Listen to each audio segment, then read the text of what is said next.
The most successful efforts in this space are efforts that are really tightly integrated with the core mission of an organization. This is less about sort of men versus women and more about the impact of stereotypes. Bias training may not do as much as we maybe hope or think it would do. And so the question is, what can we do instead? Even if we're maybe not able to change people and de-bias people in the short run, we can still impact outcomes by sort of having them operate through different policies and procedures. My experiences both in the classroom and in talking to organizations suggest that leading with data can be a really helpful way of navigating this.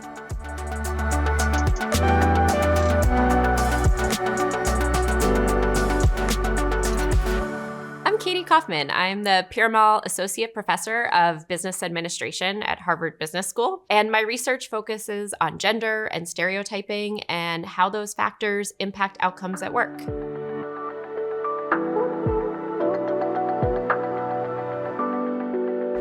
Some of the research I and others have done recently has uncovered some really interesting forces in terms of understanding how people think about novel and unexpected events in the future. So we have a lot of models that would say that when we're thinking about future events, we might use similar past events or similar past experiences to sort of wrap our head around those and come up with a model for how to think about them.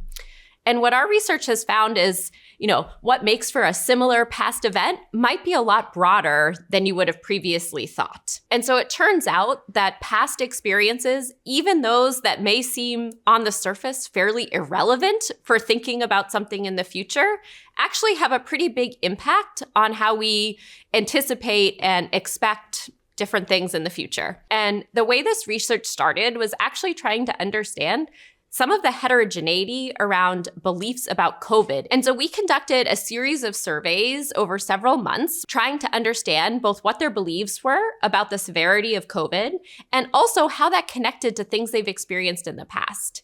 And what we found is that people who had experienced a health adversity in the past, not something COVID related, actually had sort of more pessimistic beliefs about the severity of COVID, even for other people. Now, that's obviously a very specific example, but in the years since we started working on that research, people have started to apply this type of model to other scenarios as well.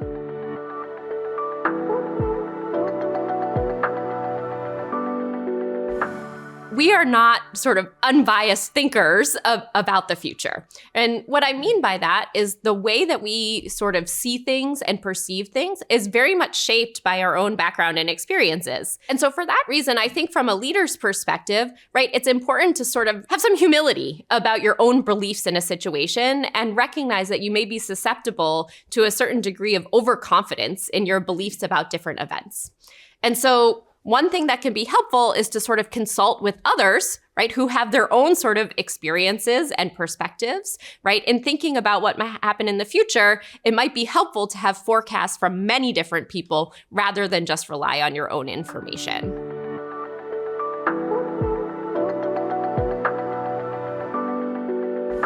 At this stage, most people are aware of research that shows how stereotypes impact the way that we perceive other people. Right? So we think about stereotype as shaping our sort of impressions of other people based upon their group membership, right? Maybe their gender or their race. And really what my research has focused on is thinking about how those same types of stereotypes shape our beliefs about ourselves. So in the same way that I might underestimate the ability of another woman in math, that same stereotype would lead me to underestimate my own ability in math. And so it's really about sort of seeing the impact of stereotypes on the beliefs we hold about ourselves, what we're good at, what we're not so good at. And those types of beliefs are so important, particularly when we think about workplace outcomes, because when you think about decisions like, should I apply for this job? Should I speak up with my idea about what it makes sense to do in this challenging situation? Should I voice my opinion on a board, right? All of those decisions come down to thinking about how good am I? How good is my idea, right? Is it worth sort of putting it out there? And so my research really shows that those beliefs tend to be biased by gender stereotypes, and that matters for the ideas and the talent that gets brought forward in all sorts of workplace settings.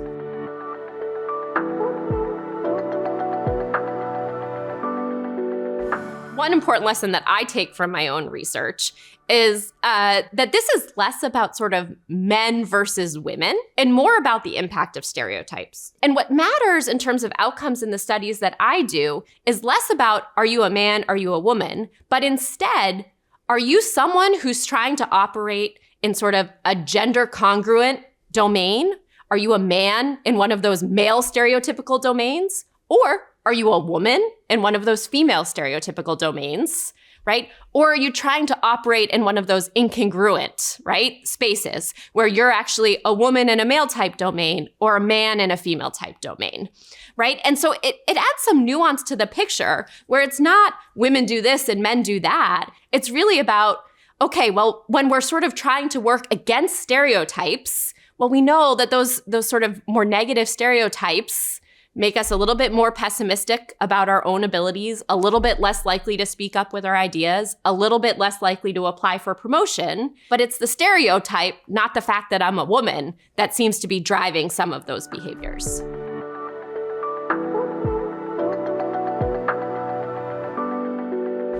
When I talk about these issues with exec ed participants, I overwhelmingly get told one particular statistic that people have heard, right? And it's the statistic about when people apply for a promotion. You know, men apply for a promotion when they have something like 60% of the qualifications, and women are going to wait until they have all of them and then a little bit more. And it's amazing to me how much the statistic resonates with participants. And I hear it just as often from women as I do from men in my audiences, that it's been out there. And it's really that sort of insider anecdote is at the root of a lot of the work that I do in thinking about, okay, well, how do people sort of form those beliefs about when they're ready for promotion, right? When they are good enough. And in fact, one of my research studies looks exactly at that type of question.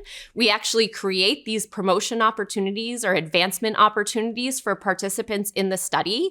And we look at sort of female candidates and male candidates and the qualifications they have. And then we track people's willingness to actually apply for the promotion opportunity.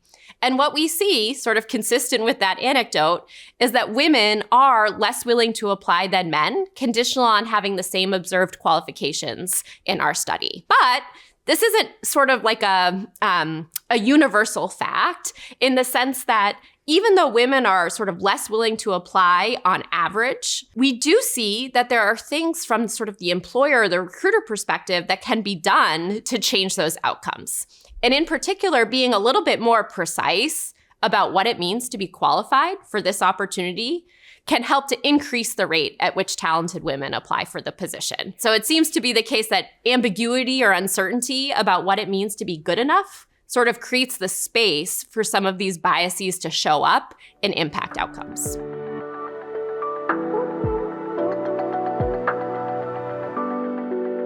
Bias training can take different forms in different organizations, but a common theme of a lot of bias training is trying to raise awareness among employees about the existence of bias, right? And so those biases may be related to race or gender or socioeconomic status, but sort of making people aware of the fact that individuals have biases and that these biases can impact some of the behaviors and actions they take in the workplace. There are a number of researchers who have tried to look at and measure the impacts of bias training in the workplace. And I think the general message coming from a lot of that research is that bias training may not do as much as we maybe hope or think it would do. And so the question is, what can we do instead, right? What can we do differently? Are there things that research shows us might actually have an impact on sort of the decisions that employees take in the workplace, right? And I think that's really the missing link in some of this bias training that's out there, right? Not all, but a lot, right? If we're just increasing awareness of bias, it can be really hard for employees to know, okay, now I'm aware that I may have this bias. Like, what do I do about it? And I think it's that now what that is really important to take seriously when we think about sort of making changes in the workplace that might actually impact employee behavior. What some of the research of my colleagues has shown is that bias training in general when it's done sort of at a random interval in time where maybe you log on online. And I hear this from my exec participants all the time, right? They say, oh, those bias trainings, I go on, I click through. I had a participant tell me they had their teenage daughter click through for them, right? So you get all these sort of stories of the ways in which people are not really engaged with this training because of, I think, a sort of well-founded skepticism of whether this is actually moving the needle. And so I think it can be really helpful to give people sort of more specific techniques about how they might actually do things differently rather than just increase awareness. And so some examples of this includes thinking about how we actually structure policies in the organization. So if I kind of step back and you thought about a model of employee action, right? Well, we might worry that bias is going to sort of impact the action an employee takes, right? So maybe it's a hiring decision, and we might worry that the bias they hold is going to change the hiring decision they make. So one approach, and maybe the classic bias training approach, would be, okay, we're going to take that hiring manager and we're going to make them less biased, right? We're going to sort of increase their awareness of the fact they might be biased, and then they'll make a better decision. Well, an alternative approach, or maybe a complementary approach, is rather than just try and decrease the bias that hiring manager may have, to actually put in place hiring processes that make it less likely that even a biased manager makes a biased decision. What do I mean by that? Well, you could imagine sort of blinding applications so that they don't know what group the candidate belongs to. You could imagine introducing more objective criteria about how are we evaluating candidates so there's less wiggle room and ambiguity about what we're looking for. And so it's those type of like process changes or policy changes that can be really powerful for actually changing outcomes, even if we're maybe not able to change people, right, and debias people in the short run. We can still impact outcomes by sort of having them operate through different policies and procedures.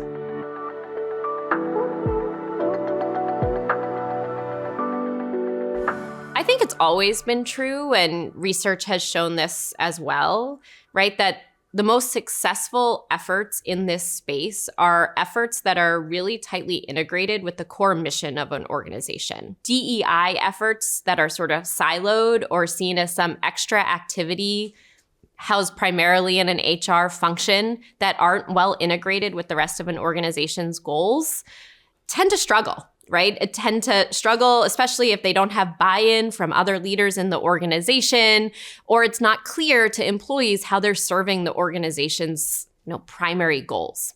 And so in this moment and any other moment, it's a really important time to recognize, okay, how is the work that we want to do connected to the organization's key goals and mission? And some of the changes that research has shown can make a difference, I think you could frame less as being about sort of diversity or inclusion for diversity and inclusion's sake, but really how do we sort of capitalize on the best ideas and talent that's out there? And so I think with that lens and thinking about how to apply that lens to different processes that the firm leads and takes on, whether it's hiring or performance reviews, right, promotions. If we sort of approach that from an angle of we want to make sure we're getting the best ideas and talent, right, that can be a way of sort of centering what is clearly a goal that everyone would agree makes sense. You can make that sort of foundational to a lot of these efforts, and in that way have them more tightly connected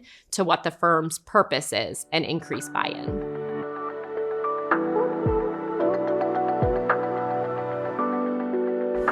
A lot of researchers have devoted ample resources to understanding gender differences between men and women. Well, what if we sort of tried to understand not only those preferences and beliefs among men and women, but also among non-binary individuals? And so that's sort of where the project is coming from. It is a sort of large-scale survey where really what we try and do is ask about a variety of behaviors across men, women, and non-binary individuals, across a sort of diverse swath of U.S. residents. We ask them things about sort of their willingness to initiate negotiations, right? Their self-confidence, their risk preferences. their social preferences, right? How they sort of, their altruism towards others. We also ask them some of their experiences at work and at life, right? Whether they've experienced discrimination in a workplace setting, in an educational setting, in sort of the legal setting, right? We ask about those types of experiences. We ask them about their life aspirations. And so what we do is we sort of look across all those different measures and we just present descriptive evidence. Now, you could go in, I think, with a sort of naive model, and I think many of us have naive models at this point, and think, non-binary individuals. Well, maybe if we thought about sort of a measure like risk preferences or confidence, they're going to be between men and women. And what our research shows is actually that doesn't seem to be the case for a lot of these measures. So in particular, what we see is that on measures related to self-confidence or assertiveness at work, that in many cases, non-binary individuals are actually less self-confident, less assertive in some of these ways, even compared to women, and much less so than men. And so I think it's just helpful for understanding, right, to the extent that we think willingness to compete or self-confidence matters for workplace outcomes, and we've thought about that as being important in understanding the gap between men and women in some of these workplace outcomes. Some of those factors might also be really relevant for thinking about sort of disparities across non-binary individuals and men and women.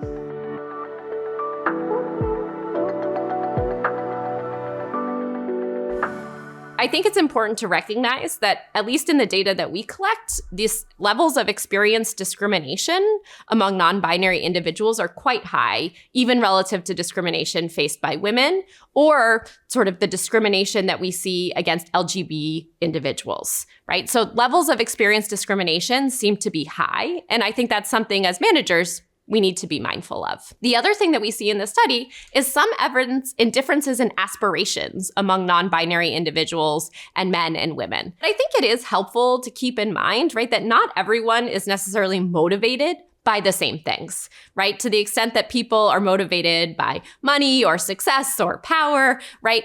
Well, those levers aren't necessarily going to be equally powerful for all the employees you manage. And so understanding what people are hoping to get out of their career, what makes them tick, right? How they feel they would be motivated to do their best work is really important, right? And the sort of model you have in mind of your typical employee might not be the model that makes sense for everyone.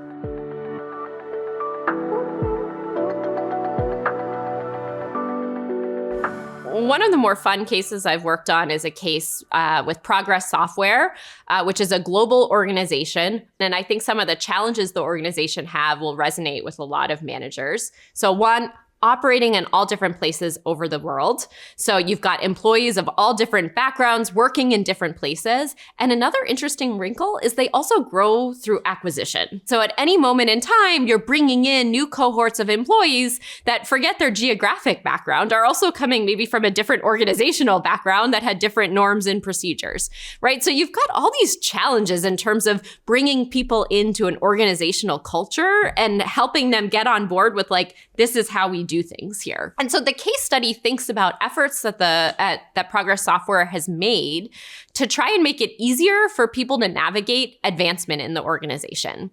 And so retention and talent management, so critically important for firm leaders, right? Particularly for a company like Progress Software that's working, at least for the people in their technical roles, in a highly competitive industry. And so one of the things they did is they went back through all of their data to try and understand, okay, what does representation look like? Like, who is advancing in our organization?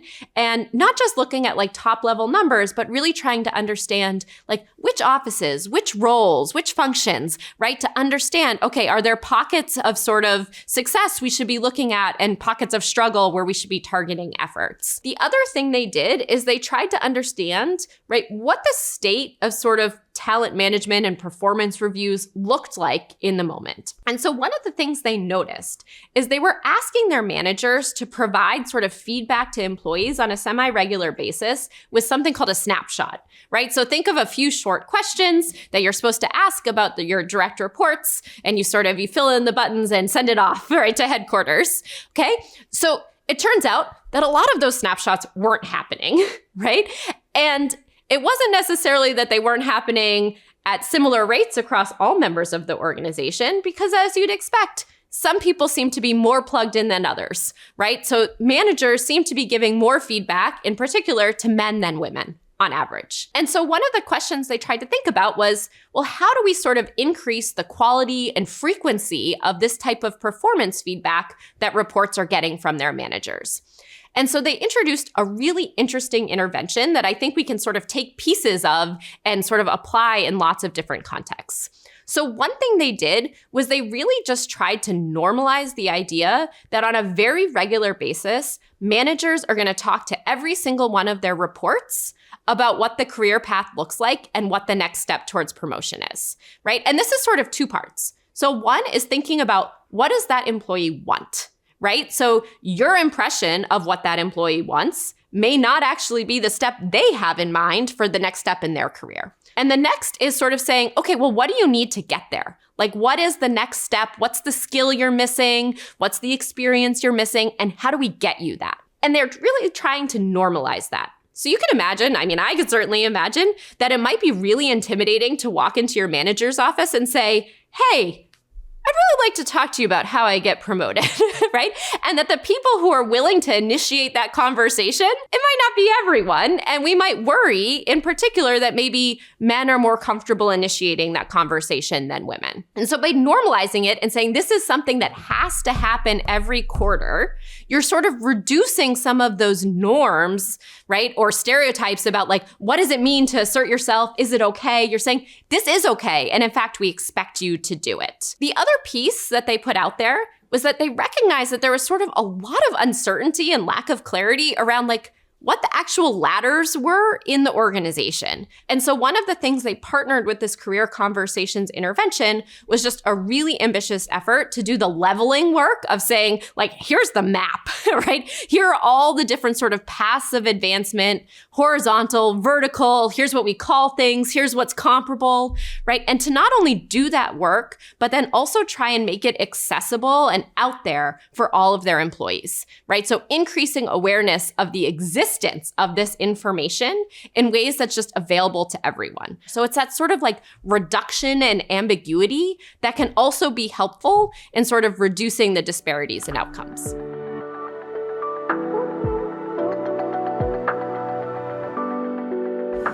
My experiences both in the classroom and in talking to organizations suggest that leading with data can be a really helpful way of navigating this, right? And I think those sort of data-driven approaches make it easier for more people to feel sort of included in the conversation because it doesn't feel as risky to be able to sort of ground the conversation in hard data than it does in sort of the open-ended sort of types of conversations. I think it's a hard moment, right? But I think I come back to, at least, right, trying to find those sort of common goals that we have across the organization, right? Where if it's really about the organization's success and the organization's productivity, right, that is a shared goal that we can all have and in principle should not be leaving people behind, right? So if I'm the leader, I want to motivate any effort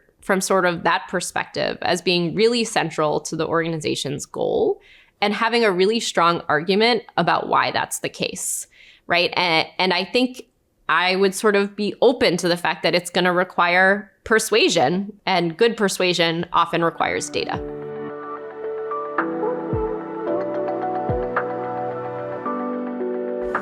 When managers think about a gender gap in the workplace, maybe a pay gap, or they see, men being promoted at higher rates than women. A lot of times, and maybe rightly so, people think about sort of discrimination and bias, right? How are sort of the leaders, the managers making decisions that treat men and women differently in ways that are contributing to those outcomes? Sometimes what gets lost is actually that disparities can also have sort of supply side explanations, which is if you thought about sort of who gets promoted, right? It's not just about of the candidates that apply who gets chosen, but also who applies. And sometimes we miss that, the sort of decisions about who applies, who chooses to negotiate, who chooses to voice their idea, those types of decisions that come from the candidates themselves, the people supplying the ideas and the talent, right? That those decisions also can contribute to disparities. I think sometimes we focus our interventions on sort of the discrimination side, and we neglect sort of opportunities we may have to shape supply side decisions as well, right? And so I think that can be an important set of considerations for managers to think about, how do I actually increase the supply of people who are coming forward, right? And maybe that's about choosing better processes. Maybe it's about reducing ambiguity. Maybe it is about reducing sort of discrimination and backlash so that people actually want to come forward and apply.